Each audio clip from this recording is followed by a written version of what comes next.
The Eastern Roman Empire, or Byzantine Empire, was still the richest political entity in Europe in the Middle Ages, and as such its capital of Constantinople tended to attract invaders in search of plunder, and mercenaries in search of pay alike. In the same vein, the warriors and adventurers of Rus were also enthralled by its riches. Now, Rus in itself comprised a loose federation of Slavic trading towns and villages spread across what is now modern-day Russia and Ukraine. These settlements, like Kiev, were controlled by an originally Swedish elite who arrived from Scandinavia during the Viking Age. Over time, these Norsemen mixed with the local populace, mostly Slavs, thus giving rise to the ruling class of the Kievan Rus, composed of princes, nobles, and their armed retainers. In any case, bands of these roving yet ambitious fighters of Scandinavian lineage gradually started to gravitate towards Constantinople. The Rus called it Miklagard, the Great City, or City of Michael. Some for audacious raiding purposes and others for lucrative trading. And by the late 9th century AD, the Byzantine writers referred to them as the Varangians, or Varangian Rus. These Varangians, when raiding in smaller groups, were usually defeated by the superior Byzantine forces. However, interestingly, many contemporary Byzantine chroniclers surmised with a mix of disgust, fear, and appreciation how the, quote, Scandinavians were frightening both in appearance and in equipment. They attacked with reckless rage, and neither cared about losing blood nor their wounds. Cognizant of their potential, the Byzantine military and navy even employed some of these fiery Varangian mercenaries, as is evident from the presence of Scandinavian contingents in both the Italian expedition in 936 AD and the Syrian expedition in 955 AD. Lastly, it should be noted that the very term Varangian, Old Norse Varingi, Greek Varangoi or Varangoi, is open for etymological debate. However, most scholars tend to agree that it is derived from Old Norse Varingi, which is a compound of varir, pledge or vow of fidelity, and gengi, companion or fellowship. Simply put, the term Varangian can be roughly translated to sworn companion, which proved to be an apt categorization as later history was witness to their numerous feats. As with innumerable episodes of history, it was internal turmoil that brought about a significant change in the affairs of an empire. This time around, it was brought on by a civil war in the Byzantine Empire that pitted Emperor Basil II Porphyrogenitus against the rebel Vardis Phocas. The latter had audaciously marched on to Constantinople with his army by 987 AD. Desperate for reinforcements, the Byzantine emperors sought military assistance from Vladimir the Great, the Grand Prince of Kievan Rus. Vladimir saw his opportunity in this deal and promptly sent away around 6,000 men to the Roman emperor's aid. According to old sources, like the Russian Primary Chronicle, compiled in 1113 AD, these men were supposedly unruly and unpaid, and hence the prince was rather happy to ship the axe-bearing barbarians away to the Greeks of the distant realm. However, on entering the service of Basil II by 988 AD, the group proved its mettle in various military encounters, thus ultimately allowing the emperor to crush the rebel army and its commanders. One chronicler grimly noted how this ferocious band of warriors cheerfully hacked the enemies to pieces on the orders of the Byzantine emperor. On the political side of affairs, there was another significant development. The Rus prince Vladimir the Great converted to Orthodox Christianity, the state religion of the Byzantine Empire, and even married Princess Anna of Byzantine. This paved the way for a further supply of warriors from Rus. So by the end of the 10th century and the beginning of the 11th century, Emperor Basil II wholeheartedly made use of his Varangians and successfully campaigned far and wide, ranging from the Levant to Georgia. These far-flung campaigns tempered the foreign Rus warriors into a disciplined body of troops who formed the core of the imperial guard of the Byzantine Empire. And so the famed Varangian Guard was forged, symbolizing the might of the imperial throne. Employing mercenaries was a trademark of Byzantine military history, even in the earlier centuries. But the recruitment of the Varangians by Basil II was certainly different in scope, simply because of the loyalty factor. To that end, the native Byzantine guards were genuinely mistrusted by the emperor. In essence, as historian Dr. Rafael de Amato mentioned in his book, The Varangian Guard, 988 to 1453, the Varangians were specifically employed to be directly loyal to their paymaster, the emperor. In that regard, unlike most other mercenaries, they were dedicated, incredibly well-trained, furnished with the best of armors, and most importantly, devoted to their lord.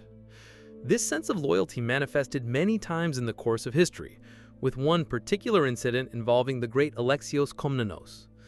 After revolting, Komnenos appeared before the gates of Constantinople with his superior army, while the capital itself was defended only by some imperial soldiers, including the Varangian Guards and a few other mercenaries. But, in spite of their precarious situation, the Varangians stayed faithful to Emperor Nikephoros III Botaniades to the last moment before the ruler himself abdicated in favor of a bloodless coup. Suffice it to say, the guard was retained after Komnenos came to power. On the other hand, it raises the question, then why was the Varangian Guard still branded as a mere mercenary group? Well, the answer relates to the practicality of court politics. Unlike other imperial guard regiments, the Varangian Guards were mostly not subject to political and courtly intrigues, nor were they influenced by the provincial elites and the common citizens.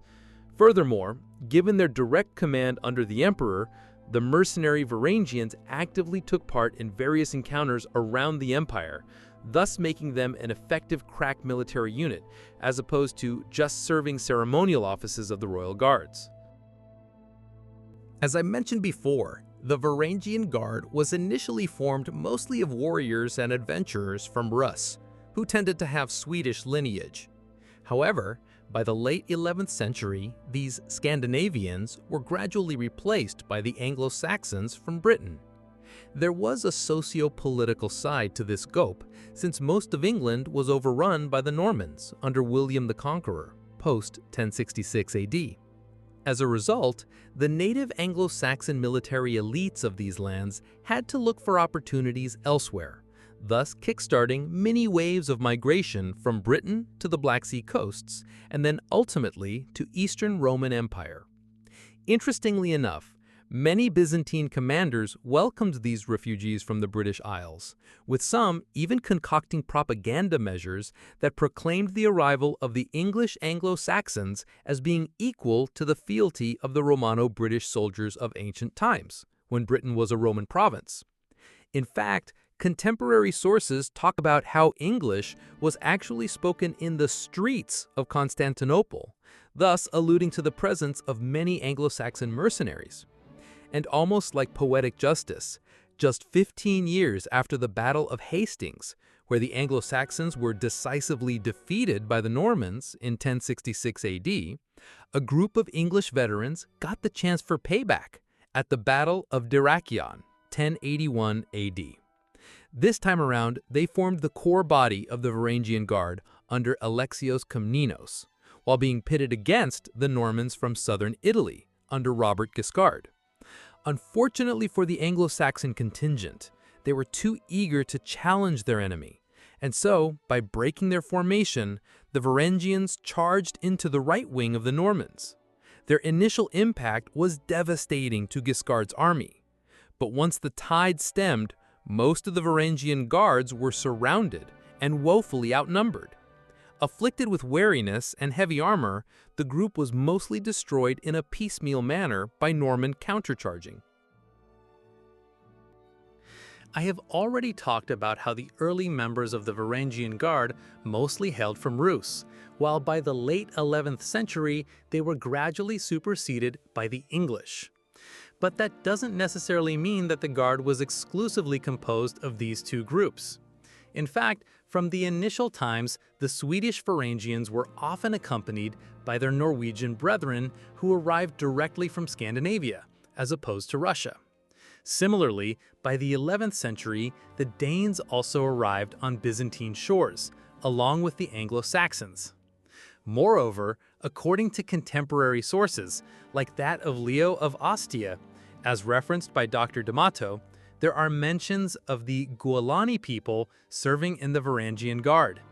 Historians are not sure about their origins, with hypotheses identifying Golani as Welsh people and in some cases as the Vlachs of Eastern Europe. Beyond the melting pot of different nationalities, there is always the question of the actual numbers that were present in the Varangian Guard. During Basil II's time, the figure was kept at more or less 6,000 men, but the numbers, in accordance with sources, kept fluctuating after the 11th century, though most of them dealt with the Varangians participating in battles, and these warriors were possibly only a part of the entire Varangian Guard in its full capacity. In any case, the figures ranged from 4,500 men to a paltry 540 men. By the late 13th century AD, the numbers were probably officially dropped to 3,000 men. By then, the Varangian Guard formed one half of the Taxis, the core army of the Empire of Nicaea, while the other half was formed by the Vardariō Tai, who were Magyar, Hungarian in origin. There are many literary sources that talk about the prowess of the Varangian Guard on the battlefields. However, there is surprisingly little knowledge about how they actually functioned in the battles in regard to tactics. Now, given their penchant for wielding axes and wearing heavy armor, it can be credibly surmised that the Varangian Guard operated as an infantry formation in defensive positions by the emperor's side. However, there were instances when the Varangians were arrayed at the front of the army while being backed by the Vardariō Tai, who operated as experienced horse archers during Alexios Komnenos' time. In essence, this contrasting composition provided the effective tactical scope of shock and missile units. But there were also scenarios when the Varangian Guard was deployed at the back to protect the precious baggage train, while they supported other heavy infantry formations of the Eastern Roman army. Simply put, such changing positions on the field possibly mirrored the adaptable mixed tactics preferred by the Varangians, thus confirming their elite military status. To that end, it was almost customary to allow the Varangians to take the first plunders from a conquered settlement. In any case, the popular imagery of a Varangian guardsman generally reverts to a tall, heavily armored man bearing a huge axe resting on his shoulder. This imposing axe in question entailed the so-called pellicus, a deadly two-handed weapon with a long shaft that was akin to the famed Danish axe. Consequently, the Varangians were often referred to as the pellikiphoroi in medieval Greek.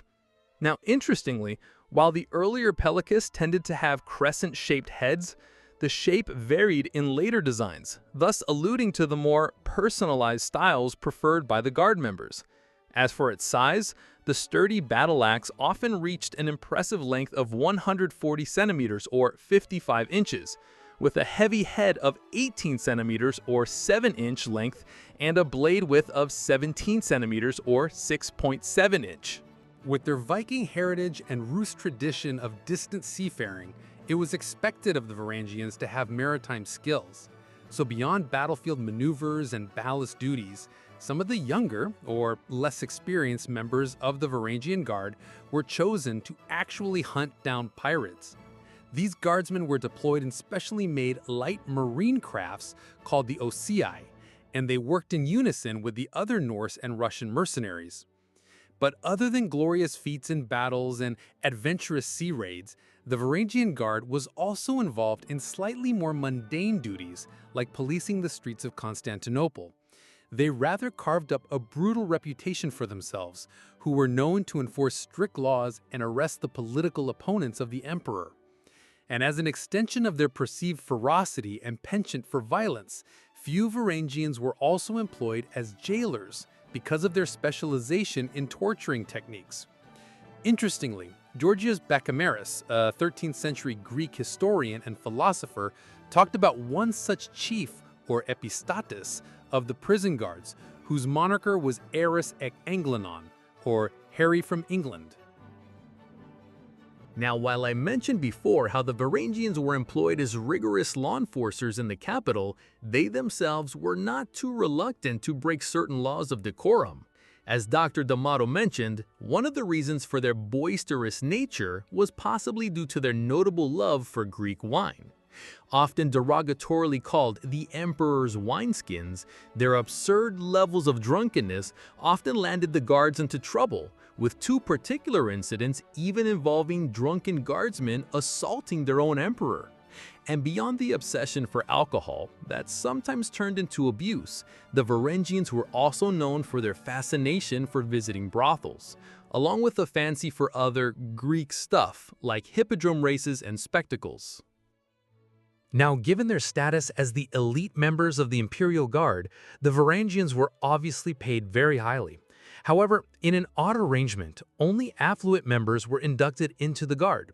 The threshold was maintained by a relatively high fee, in gold, that the would-be inductee had to pay the Roman authorities in order to be considered for the role of a Varangian guardsman. And after passing this monetary test, the applicant was further examined and evaluated so as to maintain the quality and discipline of the Varangian Guard. In any case, it should be noted that in most situations, the Varangians, after being accepted, acquired far more riches from compensations, bonuses, and spoils than their initial fee of entry. For example, after the death of a Byzantine emperor, the Varangian Guard was supposedly given the incredible right to take as much gold from the imperial treasury as they could carry in both hands. This peculiar right, possibly derived from an Old Norse ritual, was aptly and rather unpretentiously called balutasvarv, or palace pillaging.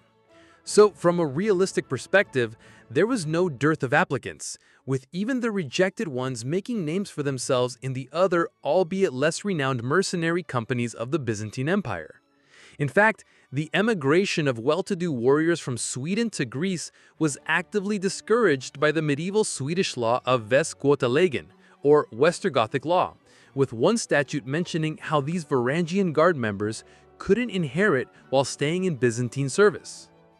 In my previous entry, I talked about how the applicant needed to provide a lump sum amount of gold to be considered for the Varangian Guard.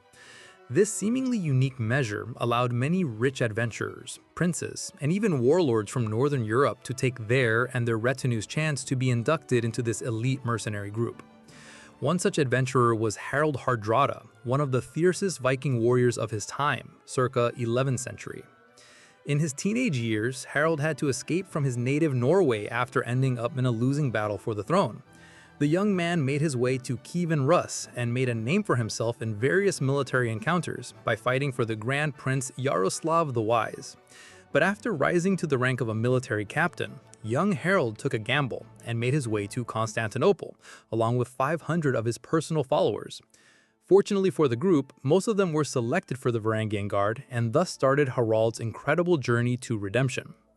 The Viking once again proved his worth and fought in various successful assignments in Sicily against both the Muslims and the Normans. According to his skald, Daodulf Arnorson, many conflicts took the still young Harald to Anatolia and Iraq, where he had successfully fought off Arab pirates. After reportedly capturing around 80 Arab strongholds, the Scandinavian even made his way to Jerusalem to probably oversee a peace agreement made between the Eastern Roman Empire and the Fatimid Caliphate in 1036 AD. However, it was in 1041 AD when the Viking arguably played his most crucial role as a Varangian by ruthlessly putting down a Bulgarian uprising led by Peter Delian. This supposedly gained Harald the nickname of Devastator of the Bulgarians, Bulgara Brenner. In the latter years, he acquired much wealth and prestige throughout the Roman realm. In fact, Varangian Guard Harald earned the high rank of Manglabites, a specific corps of personal bodyguards. But in spite of his status as an elite guardsman, he planned to leave Constantinople for Rus, probably because of an ill-favored political climate in the capital. In Rus, Harald married a Russian princess, elevated his status to a prince, and then triumphantly made a return to his homeland Norway. And then in the years between 1046 and 1065 AD, Harald was finally able to gain the kingship of Norway through various political and military machinations, maneuvers that were undoubtedly learned during his time in the Eastern Roman court.